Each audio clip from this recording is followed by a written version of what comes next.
जय श्री कृष्ण। प्रिय मित्रों, एक बार फिर आपका स्वागत है।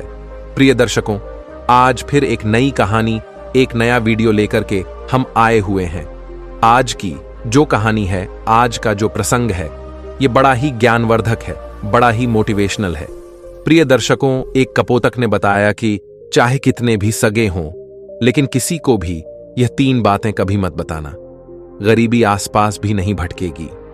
प्रिय मित्रों, कहानी शुरू करने से पहले अगर आप हमारे चैनल पर पहली बार हैं तो चैनल को सब्सक्राइब करें, बेल आइकॉन ऑन करें, अच्छे कमेंट किया करें ताकि हर आने वाली वीडियो का नोटिफिकेशन सबसे पहले आपको मिले और प्रिय मित्रों, आप उसका फायदा उठा सकें। शुरू करते हैं प्रिय दर्शकों आज की यह प्यारी सी कहानी, यह प्यारा सा वीडियो। प्रिय दर्शकों, प्राचीन समय की बात है। किसी गांव में एक धनवान लोहार रहता था। उसके घर में किसी चीज की कोई कमी नहीं थी। उसका व्यापार बड़ा ही अच्छा चल रहा था। उसकी पत्नी भी बड़ी खुश रहती थी। वह लोहार हर महीने अपनी पत्नी के लिए नए नए गहने खरीदता था और पत्नी को बड़ा प्रसन्न रखता था। लोहार के घर के बगीचे में एक बरगद का पेड़ था। उस पर एक कपोतक अपना घोंसला बनाकर रहता था। लोहार और उसकी पत्नी दोनों कपोतक की बड़ी सेवा किया करते थे, बड़ी देखरेख करते थे, क्योंकि प्रिय मित्रों, वह कपोतक कई वर्षों से उनके घर में रह रहा था। लोहार हर रोज कपोतक को खाने के लिए घर का भोजन देता था और कपोतक भी उनसे बड़ा प्रेम करता था। वह कपोतक अपनी जिंदगी में बड़ा सुखी था। उसको दाना पानी लेने के लिए कहीं नहीं जाना पड़ता था। लोहार और उसकी पत्नी हर रोज उसको स्वादिष्ट दाना पानी खिलाते थे। प्रिय मित्रों, लोहार की जो पत्नी थी उसका नाम मालती था और मालती बड़ी ही सीधे स्वभाव की थी, बड़ी ही भोली थी। उसकी आदत थी कि वह घर की हर बात बाहर वालों को बता देती थी। प्रिय दर्शकों, एक दिन की बात है। लोहार की पत्नी अपने पति से पूछती है कि पतिदेव जी, आपका व्यापार कैसा चल रहा है? आप कैसे इतना मुनाफा कमाते हो? अपनी पत्नी का ऐसा सवाल सुनकर लोहार सारी बात बता देता है। लोहार कहता है कि भाग्यवान, मेरा व्यापार बहुत अच्छा चल रहा है। लोहार ने अपने व्यापार की सारी बात अपनी मालती को बता दी। प्रिय मित्रों, अब अपने पति की यह बात जानकर मालती बड़ी प्रसन्न होती है। सोचती है, मेरे पति तो बड़े ही बुद्धिमान हैं।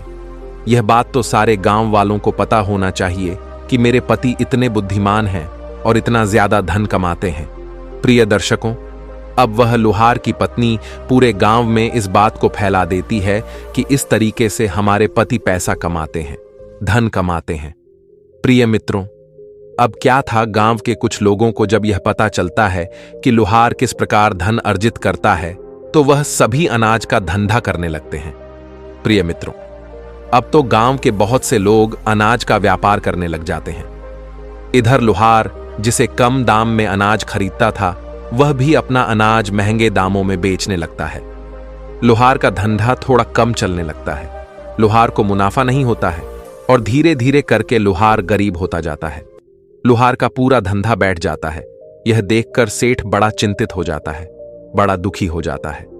एक दिन की बात है। लोहार अपने व्यापार में परेशान होकर और बगीचे में बैठा था।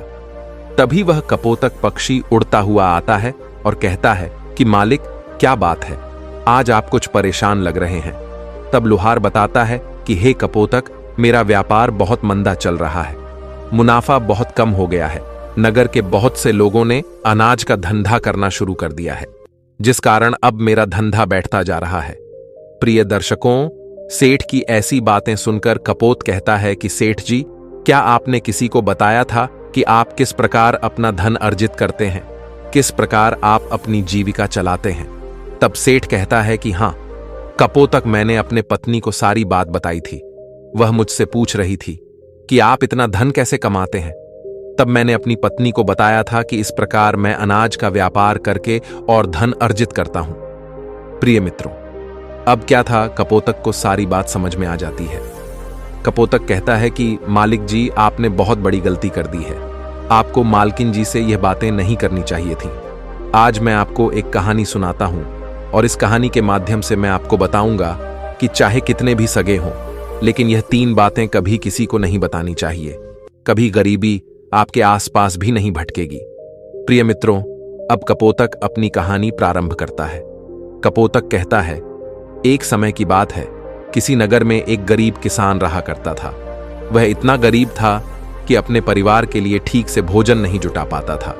कपोतक कहता है कि मालिक गरीबी मनुष्य के लिए एक अपमानकारी दुख है।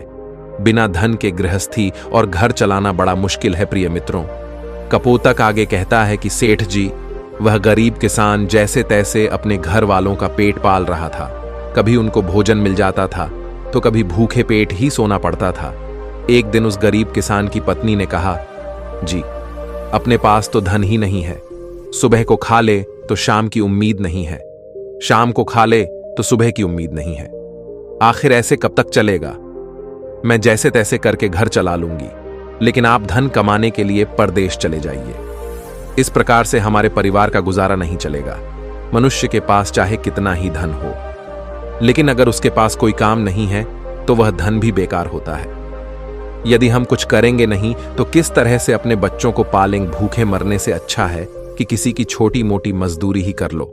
अब पत्नी के बार बार कहने पर वह गरीब किसान धन कमाने की आस लेकर घर से निकल पड़ता है। अब वह जंगलों के रास्ते से परदेश के लिए रवाना हुआ।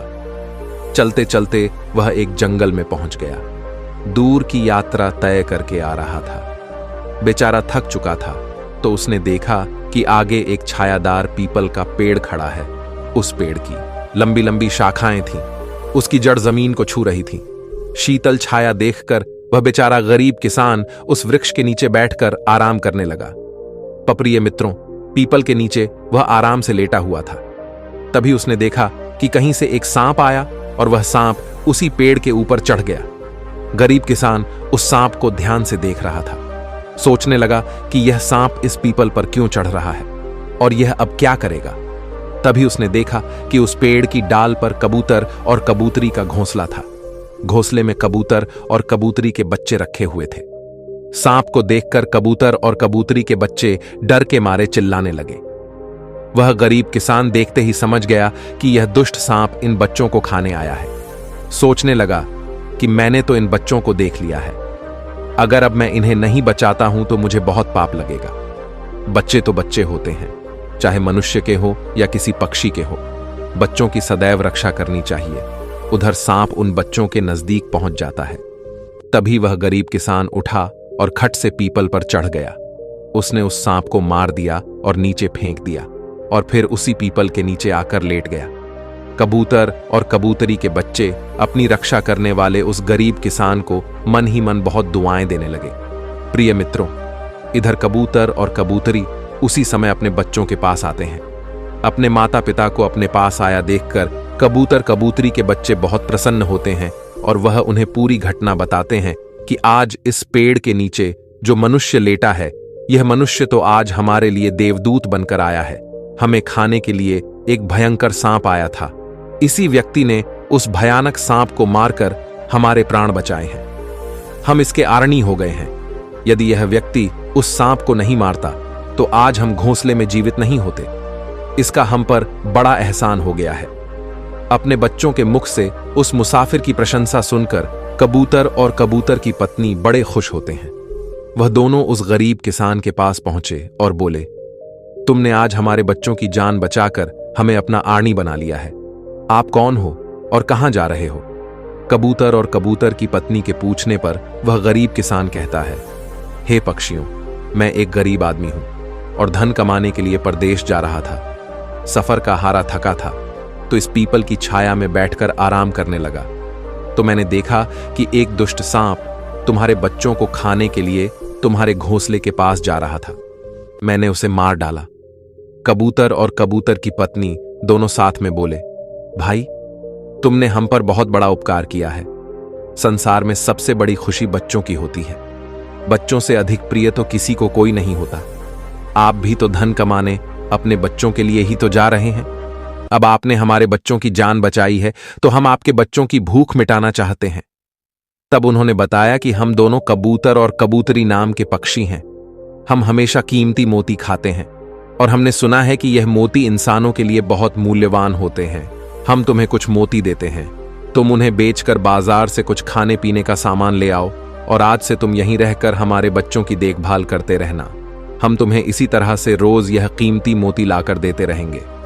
कबूतर और कबूतरी की बात सुनकर वह गरीब किसान खुश हो जाता है। सोचता है कि अगर हमें यही धन लेगा तो हम बाहर क्यों जाएंगे। प्रिय मित्रों, कपोतक आगे कहता है कि मालिक वह गरीब किसान कबूतर और कबूतरी से कुछ मोती लेकर बाजार गया और अपने खाने पीने का सामान खरीद लाया। उस पेड़ के नीचे उसने एक झोपड़ी बना ली और वहीं रहने लगा और कबूतर के बच्चों की देखभाल करने लगा। अब तो कबूतर और उसकी पत्नी ने निश्चित हो गए। उन्हें उनके बच्चों की रक्षा करने वाला मिल गया था। अब वह निश्चित होकर भोजन के लिए सुबह अपने घोंसले से उड़ जाते थे और शाम को लौट कर आते थे। अपने बच्चों को घोंसले में सुरक्षित देखकर वह बड़े खुश होते थे और उस गरीब आदमी का खूब धन्यवाद करते थे और उसे कुछ मोती लाकर दिया करते थे। इस तरह से धीरे धीरे कबूतर और कबूतरी की नौकरी करते हुए उस गरीब किसान को 7 महीने बीत गए थे। इधर कबूतर और कबूतरी के बच्चे भी बड़े हो गए। अब उस गरीब किसान को अपनी पत्नी और बच्चों की याद आने लगी। एक दिन कबूतर ने कबूतरी से कहा कि हम अपने घर जाना चाहते हैं, पता नहीं हमारी पत्नी और बच्चे कैसे हैं। तब कबूतर और कबूतरी बोले, हे भाई, अब तुम निश्चिंत होकर के अपने घर जाओ और अपने बच्चों के साथ रहो। हमारे बच्चे भी अब उड़ने के काबिल हो गए हैं, अब इन्हें कोई भय नहीं है। तुम अपनी पत्नी और बच्चों को देखो। कभी तुम्हें हमसे मिलने का मन हो तो इसी स्थान पर आ जाना प्रिय दर्शकों। इतना कहकर कबूतर और कबूतरी उस गरीब किसान को ढेर सारे मोती दे देते हैं। वह गरीब व्यक्ति उन मोतियों को अपने साथ में लेकर अपने घर पहुंच जाता है। उसने वह मोती अपनी पत्नी को दिखाएं तो उसकी पत्नी बड़ी प्रसन्न हुई। उसने पूछा, पतिदेव, तुम यह कीमती मोती कहां से लेकर आए हो? तब उस आदमी ने बताया, हे प्यारी, मैं बीते कुछ महीनों से एक कबूतर और कबूतरी की नौकरी कर रहा था। उन्हीं ने मुझे यह कीमती मोती दिए हैं। यह मोती बहुत कीमती और अनमोल है। इन्हें बेचकर हम अपना घर और बड़ा बनवाएंगे, अपने बच्चों को अच्छे वस्त्र लाकर देंगे और तुम्हारे लिए भी नए नए गहने बनवाए। प्रिय मित्रों, कपोतक कहता है कि मालिक, अब तो वह किसान उन मोतियों को बेचकर बाजार से अपने घर का सारा जरूरी सामान ले आया और अपना नया घर बनवाने लगा और वह आराम की जिंदगी जीने लगता है। उस राज्य का हरि सिंह नाम का एक राजा था। एक दिन की बात है, राजा हरि सिंह बहुत ही अजीब रोग से ग्रसित हो गया। अब तो नगर में दूर दूर से बड़े बड़े वैद्य राजा को देखने आए और उन्होंने अपने अपने तरीके से राजा का इलाज शुरू कर दिया, लेकिन राजा हरि सिंह के स्वास्थ्य में कोई सुधार नहीं हुआ। जब किसी के इलाज से राजा ठीक नहीं हुए तो एक वैद्य ने राजा से कहा, महाराज, आपकी जिंदगी तो बच सकती है अगर आपको कबूतर के बच्चे का मांस मिल जाए। तो अगर आप किसी कबूतर के बच्चे का मांस खा लेंगे तो आप हमेशा हमेशा के लिए ठीक हो जाएंगे। इस प्रकार अपने वैद्य की बात सुनकर राजा हरि सिंह ने अपने राज्य में यह घोषणा करवा दी कि जो कोई उसे कबूतर लाकर देगा उसे सोने के सिक्के दिए जाएंगे। धीरे धीरे यह बात राजा हरि सिंह के पूरे राज्य में फैल गई। सब लोग कबूतर की तलाश में इधर उधर लग गए, पर किसी को भी कबूतर नहीं मिला। एक दिन की बात है, उस गरीब किसान की पत्नी अपने पड़ोस में कुछ महिलाओं के साथ बैठकर बात कर रही थी। कुछ घर गृहस्थी की बातें हो रही थीं, तो बातों ही बातों में कबूतर की चर्चा छिड़ गई। एक महिला बोली, बहन, क्या तुम्हें पता है कि राजा साहब ने कबूतर का बच्चा लाने का आदेश दिया है?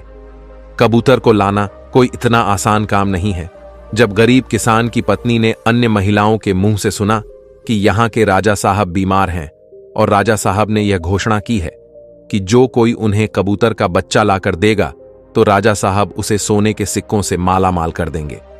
यह बात सुनकर उस गरीब किसान की पत्नी कहने लगी, अरे बहनों, कबूतर को लाना कौन सी बड़ी बात है? मेरे पति तो 5 महीने से कबूतर और कबूतरी की नौकरी करके आए हैं। वह एक नहीं, अनेकों कबूतरों को ला सकते हैं। इतना कहने के बाद उस किसान की पत्नी अपने घर को चली आई। इधर नगर की महिलाओं ने उस किसान की पत्नी के मुख से जो अपने पति की इतनी तारीफ सुनी थी, अब सभी महिलाओं ने जाकर यह बात अपने अपने पतियों से बताई और दूसरी महिला से भी कही। अब तो धीरे धीरे यह बात पूरे राज्य में फैल गई। राजा ने भी सुना कि हमारे राज्य में एक व्यक्ति ऐसा है जो कबूतर और कबूतरी के पास नौकरी करके आया है। अब तो राजा ने अपने सैनिकों को आदेश देकर उस आदमी को पकड़वा लिया और उससे कहा कि आप तो कबूतर और कबूतरी के पास रहे हो, हमारे लिए एक कबूतर का बच्चा लाकर दे दो। इसके बदले हम तुम्हें मुंह मांगा इनाम देंगे। प्रिय मित्रों, इतनी बात सुनकर वह किसान आदमी घबरा गया।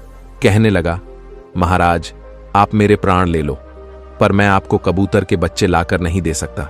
मैंने तो उनकी जान बचाई थी, एक रक्षक ही भक्षक कैसे बन सकता है। उसके इनकार करने पर राजा हरि सिंह बहुत नाराज हुए और बोले, अगर तुमने हमारी बात नहीं मानी, अगर तुमने कबूतर का बच्चा लाकर नहीं दिया, तो हम तुम्हारी पत्नी और बच्चों को मरवा देंगे। प्रिय मित्रों को कपोतक आगे कहता है कि मालिक जी, मनुष्य सबसे ज्यादा कमजोर यहीं पर पड़ता है जहां उसके बच्चों की सुरक्षा की बात आ जाए तो वह कुछ भी करने को मजबूर हो जाता है। राजा के मुख से इन बातों को सुनने के बाद वह गरीब किसान एकदम से घबरा उठा। उसने सोचा कि अब मुझे कुछ भी करके कबूतर का बच्चा लाकर राजा को देना ही होगा। अब तो वह घर आया और अपनी पत्नी को डांटने लगा। कहने लगा कि तुमने यह क्या कर दिया, तुम्हें बिल्कुल भी अक्ल नहीं है। हम क्या करते और कहां जाते हैं। तुमने हमारे बारे में यह बातें नगर में उन महिलाओं से जाकर क्यों कहीं। और यही बात धीरे धीरे राजा हरि सिंह तक पहुंच गई। अब बताओ मैं क्या करूं। जिन कबूतर और कबूतरी ने हमें खाने को भोजन दिया, रहने को नया घर दिया, पहनने को अच्छे वस्त्र दिए, मैं उन्हीं के साथ गद्दारी कैसे कर सकता हूं। तुमने यह बात उन महिलाओं को बताकर बहुत बड़ी भूल की है। वह आदमी कहता है कि प्रिय, अपने घर की कुछ बातें दूसरों से कभी नहीं कहनी चाहिए। पहली, आपके घर में कितना धन है, आपकी कमाई का स्रोत क्या है, यह बातें दूसरों से कभी नहीं कहनी चाहिए। दूसरा बात, घर में अपने आपसी प्रेम की बातें, पति पत्नी के प्रेम की बातें बाहर वालों के सामने नहीं करनी चाहिए। तीसरी बात, आपसी लड़ाई झगड़े की बातें, आपसी मतभेद की बातें, मान अपमान की बातें कभी दूसरों के सामने नहीं करनी चाहिए, वरना लोग हमारी गुप्त बातें जानकर, हमारी कमजोरी को समझकर हमारा फायदा उठाते हैं। चौथी बात, अपनी कमजोरी दूसरों के सामने ना बताएं, अपनी उन्नति का राज किसी को ना बताएं।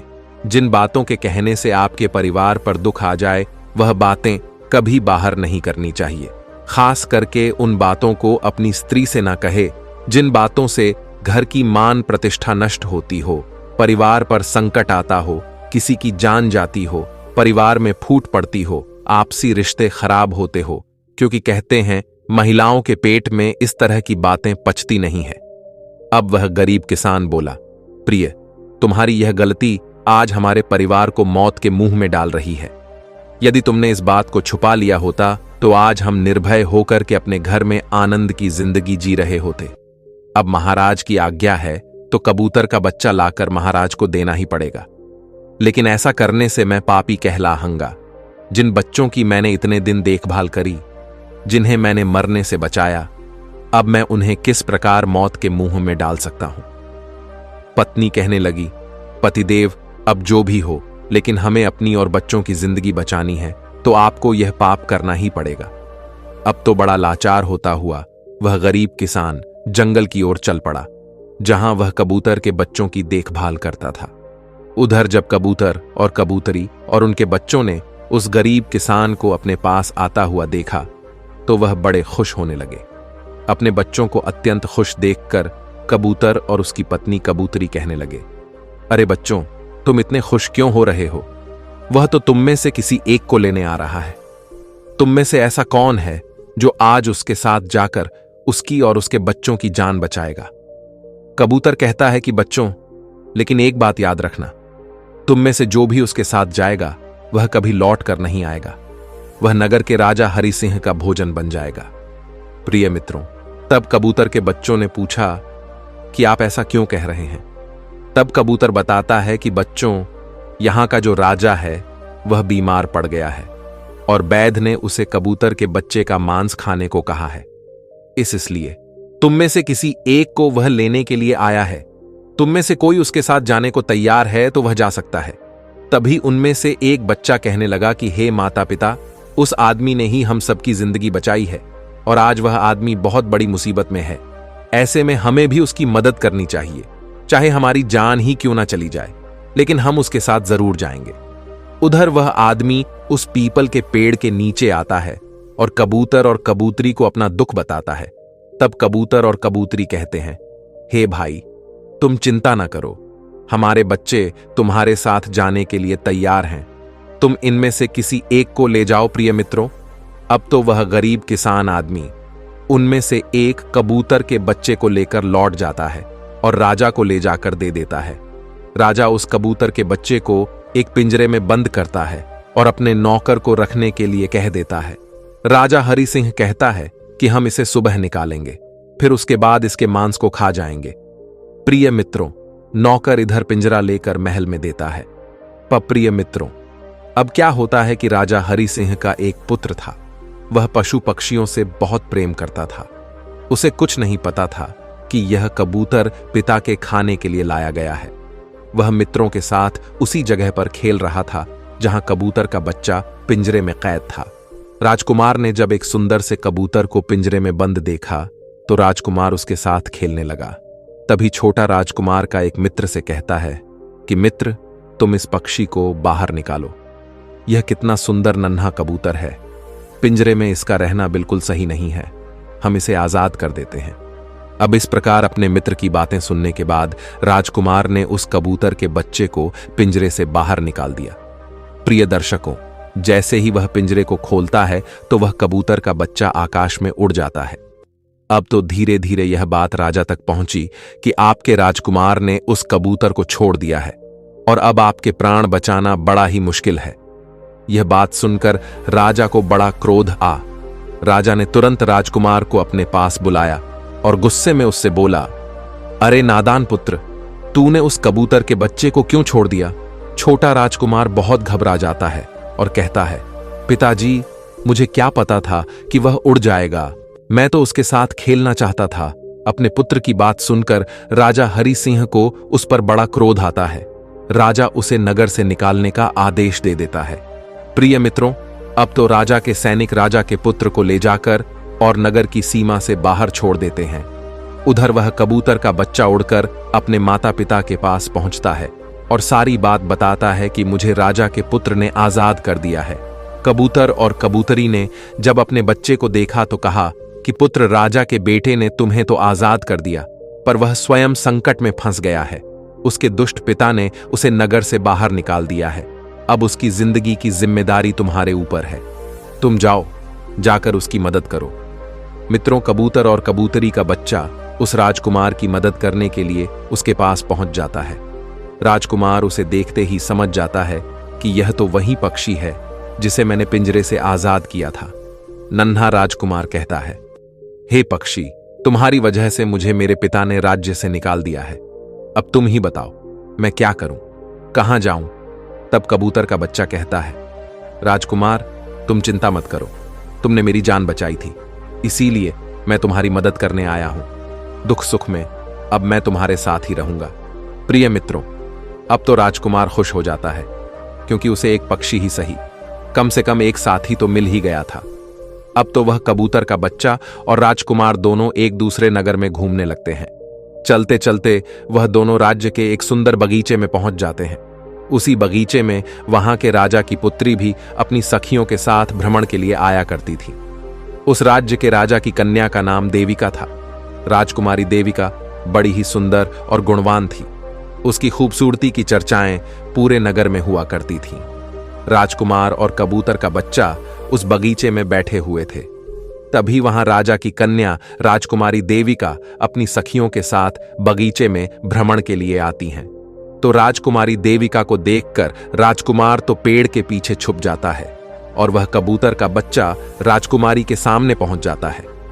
राजकुमारी उस सुंदर कबूतर के बच्चे को देखकर उस पर मोहित हो जाती है।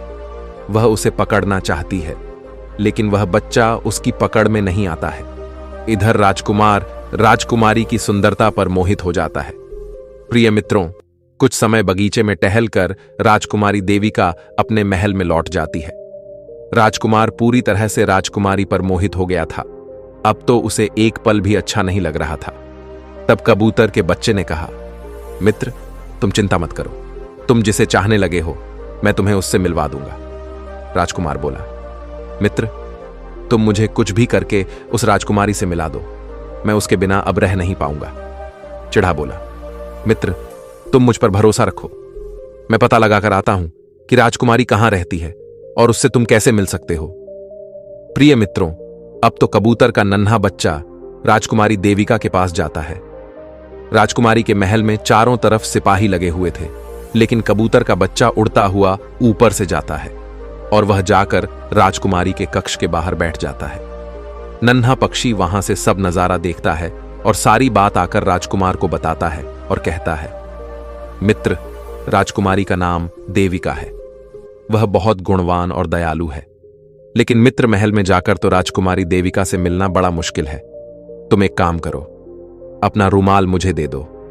मैं तुम्हारा रुमाल आज राजकुमारी देविका के पास पहुंचा दूंगा और उसकी चुनरी ले आऊंगा। प्रिय मित्रों, अब रात में नन्हा पक्षी कबूतर राजकुमार का रुमाल लेकर जाता है और राजकुमारी देविका के पास रखकर चला आता है और उधर से राजकुमारी की चुनरी साथ ले आता है। इधर जब सुबह का समय हुआ तो राजकुमारी देविका नींद से जागती है और वह देखती है कि उसकी चुनरी वहां नहीं है और अपने पास रखे रुमाल को देखती है तो एकदम से राजकुमारी समझ जाती है कि रात्रि में जब मैं सो रही थी तब जरूर कोई पुरुष मेरे कक्ष में आया था। उसने देखा कि उसकी चुनरी गायब है और उसकी जगह किसी पुरुष का रुमाल रखा हुआ था। राजकुमारी एकदम व्याकुल हो जाती है और अपने सभी सैनिकों को सावधान कर देती है। राजकुमारी सैनिकों से पूछती है कि रात्रि में मेरे पास कौन आया था।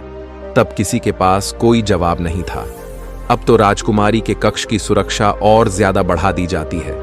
प्रिय मित्रों, अगली रात होती है तो चिढ़ा फिर राजकुमारी के कक्ष में जाता है और अपने मित्र के द्वारा लिखी हुई चिट्ठी को राजकुमारी के पास रखकर चला आता है। प्रिय मित्रों, अगले दिन राजकुमारी देविका जब सोकर उठती है और चिट्ठी को पढ़ती है तो चिट्ठी में लिखा था कि हे राजकुमारी, मैंने जब से तुम्हें देखा है तब से मैं तुम्हारा हो गया हूं। मैं तुमसे विवाह करना चाहता हूं। अगर तुम्हें मुझसे मिलना है तो तुम अपने बगीचे में आ जाना, मैं तुम्हें वहां मिल जाऊं। अब राजकुमारी अपनी सखियों को लेकर बगीचे में जाती है, लेकिन बगीचे में उसे कोई पुरुष नजर ही नहीं आ रहा था। वहां तो सिर्फ वही कबूतर का बच्चा घूम रहा था जो उस दिन उसने देखा था। नन्हे पक्षी ने राजकुमारी देविका से कहा, हे राजकुमारी, तुम जिसे देख रही हो मैं तुम्हें उससे मिला सकता हूं, लेकिन पहले तुम मुझे वचन दो कि तुम यह बात अपने पिता से नहीं कहोगी और मेरे मित्र को तुम बंधी नहीं बनाओगी। राजकुमारी ने वचन दिया कि मैं उसे बंधी नहीं बनाऊंगी, मुझे उससे मिलाओ। मैं भी देखना चाहती हूं कि वह कौन है जो इतने सख्त पहरे के बावजूद भी मेरे कक्ष में पहुंच गया। तब नन्हे पक्षी कबूतर ने अपने मित्र राजकुमार को बुलाया। राजकुमार भी देखने में बड़ा सुंदर था। उसकी सूरत को देखकर राजकुमारी देविका भी उस पर मोहित हो गई। तब राजकुमार आता है और राजकुमारी के पास में आकर बैठ जाता है और बड़े ध्यान से उसके सुंदर चेहरे को निहारने लगता है। राजकुमारी देविका ने पूछा, तुम कौन हो और इतना कड़ा पहरा होने के बाद भी तुम मेरे कक्ष तक कैसे पहुंचते? राजकुमार बोला, राजकुमारी, जब दिल में प्रेम होता है तो कोई भी कार्य असंभव नहीं होता। जब से मैंने तुम्हें देखा है तब से मैं तुम्हें प्रेम करने लगा हूं और तुमसे विवाह करने की इच्छा रखता हूं। प्रिय मित्रों, जब राजकुमारी देविका ने पूछा कि तुम कौन हो और कहां से आए हो, तब राजकुमार अपनी पूरी कहानी उसे सुनाता है। राजकुमार की कहानी सुनने के बाद में राजकुमारी के मन में उसके लिए सहानुभूति हो जाती है। अब तो रोजाना राजकुमारी देविका उस राजकुमार से मिलने उस बगीचे में आया करती थी। एक दिन राजकुमारी देविका ने कहा, हे राजकुमार, मेरे पिता तुम्हारे साथ मेरा विवाह कभी नहीं करेंगे, इसलिए मैं तुम्हारे साथ भाग चलती हूं और कहीं दूसरी जगह चलकर हम अपना विवाह कर लेंगे और आनंद पूर्वक रहेंगे। प्रिय बंधुओं, अब वही होता है। राजकुमारी देविका उस राजकुमार के साथ घोड़े पर सवार होकर भाग जाती है और काफी दूर जाने के बाद में वह एक झोपड़ी बनाते हैं और विवाह करके दोनों एक साथ रहने लगते हैं। दोनों को रहते रहते बहुत समय बीत गया था। वह कबूतर का बच्चा भी उन्हीं के साथ रह रहा था। प्रिय बंधुओं, कपोतक आगे कहता है कि मालिक, एक दिन क्या होता है कि उसी राजकुमार की झोपड़ी में किसी तरह से आग लग जाती है और उसी आग को बुझाने के चक्कर में उस नन्हे पक्षी का एक पंख जल जाता है। तब कबूतर के बच्चे ने कहा, देखिए मित्र, अब आप अपने घर चले जाइए। अब तो आपके पिता का गुस्सा भी शांत हो चुका होगा। अब आपके पिता आपसे कुछ नहीं कहेंगे। जब वह आपको अपनी बहू के साथ में देखेंगे तो वह आपको माफ कर देंगे। मेरा तो एक पंख जल गया है, मैं अब उड़ नहीं सकता हूं, इसलिए मैं कुछ दिन तक यहीं रहकर अपने पंख उगने का इंतजार करता हूं। जब मेरा पंख दोबारा उग जाएगा तो मैं आपसे मिलने के लिए जरूर आऊंगा, प्रिय।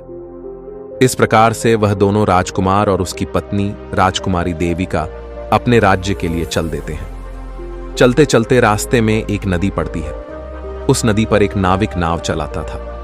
राजकुमार अपनी पत्नी को लेकर नाव में बैठ जाता है। जैसे ही नाव नदी के बीच में पहुंचती है तो राजकुमार क्या देखता है कि एक चूहा बार बार नाव पर चढ़कर आता है, लेकिन वह नाविक उसे हटाकर नदी में गिरा देता है।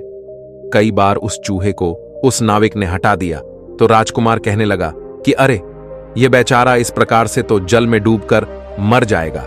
यह अपने प्राणों की रक्षा करने के लिए इस नाव पर चढ़ रही है, तो चढ़ जाने दो। जब राजकुमार ने नाविक से कहा कि आप इस चूहे को चढ़ जाने दो, तो प्रिय मित्रों, राजकुमार के कहने पर उस नाविक ने उस चूहे को अपनी नाव पर चढ़ जाने दिया। जैसे ही वहां उस नाव के अंदर जाता है तो वह नाव में अंदर जाकर छुप जाता है। अब थोड़ी देर के बाद में वह क्या देखते हैं कि नाव के अंदर धीरे धीरे पानी आने लगता है। प्रिय मित्रों, उसी चूहे ने उस नाव को काटकर उसमें छेद कर दिया था। इसी वजह से नाव में पानी भरने लगता है, और जब नाव में पानी बढ़ने लगा तो नाव पानी के अंदर डूबने लगी। और धीरे धीरे जब नाव पूरी डूब गई तो उसी समय राजकुमारी और राजकुमार पानी में बहने लगे, और पानी के बहाव से राजकुमार बहता हुआ पानी की धार में बहुत दूर पहुंच गया। इधर राजकुमारी देविका भी उसी पानी में बहती बहती एक राजा के बगीचे में जा पहुंची। तो उस बगीचे में रहने वाला माली जब राजकुमारी को बेहोश अवस्था में नदी के किनारे पड़ा देखता है तो वह जाकर राजा को यह खबर देता है। राजा जब उस सुंदर राजकुमारी को देखता है तो वह उस पर मोहित हो जाता है, और उस सुंदर राजकुमारी को देखकर वह राजा वहां से उसे उठाकर अपने महल में ले आता और राज्य वैद्य से उसका इलाज करवाता है। जब कुछ दिन बीत जाते हैं, राजकुमारी ठीक हो जाती है, तो एक दिन वह देखती है कि राजा उसके करीब खड़ा है। राजा ने राजकुमारी देविका के चेहरे को पहले ही निहार रखा था। अब तो वह राजकुमारी से विवाह करना चाहता था। राजा कहने लगा, हे राजकुमारी, तुम्हारा भी इस दुनिया में कोई नहीं है। अब तुम हमारी पत्नी बन जाओ, तुम हमारी रानी बन जाओ और हमारे महलों में बड़े आराम के साथ में रहो। प्रिय दर्शकों, राजकुमारी देविका वह बड़ी ही बुद्धिमान थी। राजकुमारी देविका ने अपने मन में विचार किया कि यदि मैं इस समय राजा को विवाह करने से मना करती हूं तो राजा मेरे साथ जबरदस्ती करेगा। इसलिए उसने राजा से कुछ दिनों के लिए समय मांग लिया। राजकुमारी देविका बोली, महाराज, थोड़े दिन ठहर जाओ, उसके बाद मैं तुमसे विवाह कर लूंगी। प्रिय मित्रों, अब तो राजकुमारी उसी राजा के महल में रहने लगी और गरीब असहाय लोगों को भोजन करवाने लगी। और उधर अब क्या होता है, उसका जो पति था, राजकुमार जो पानी में बह गया था, वह बेचारा मुसीबत का मारा हुआ इधर उधर घूमता हुआ उसी जगह पर भोजन की तलाश में पहुंच जाता है जहां राजकुमारी गरीबों को भोजन कराती थी। जैसे ही वह राजकुमार वहां पर पहुंचा तो राजकुमारी उन गरीब लोगों को भोजन करा रही थी। तो एकदम से राजकुमारी उसे देखकर पहचान लेती है। उसे देखकर उसकी आंखों में आंसू आ जाते हैं। उसने एकांत में अपने राजकुमार को बुलाया और सारी बात राजकुमार को कह सुनाई और कहा, हे पतिदेव, आप आज से यहीं पर रहिए और इसी राजा की नौकरी कीजिए। जब हमें मौका मिल जाएगा तब हम यहां से भाग चलेंगे। राजकुमार उसकी बात से सहमत हो जाता है। अब वह राजकुमार भी राजा का नौकर बनकर उसी के महल में रहने लगता है और राजकुमारी देविका की सहायता करने लगता है। राजकुमार भी अब राजकुमारी देविका के साथ में गरीब लोगों को भोजन परोस कर देने लगा। लेकिन यह बात उस राजा को नहीं मालूम थी कि राजकुमार उसका पति है। राजा तो उस राजकुमार को अपना नौकर समझता था। प्रिय मित्रों, इस प्रकार से राजकुमारी देविका राजकुमार के साथ पक्षियों को दाना चुगा थी। एक दिन वहीं कबूतर का बच्चा राजकुमारी के यहां दाना चुगने आता है। अब तो उसका नया पंख निकल आया था। जब वह दाना चुगने आता है तो राजकुमार और राजकुमारी को पहचान लेता है। इधर राजकुमारी देविका ने उस कबूतर को देखा तो उसकी आंखों में एकदम आंसू छलक आए। उन्होंने उस पक्षी को पूरी कहानी सुनाई कि हम इस प्रकार से यहां पर फंस चुके हैं और यहां के राजा को भी नहीं पता है कि हम दोनों पति पत्नी हैं। तब वह चिढ़ा कहने लगा, हे राजकुमार, आप किसी बात की कोई चिंता मत करो।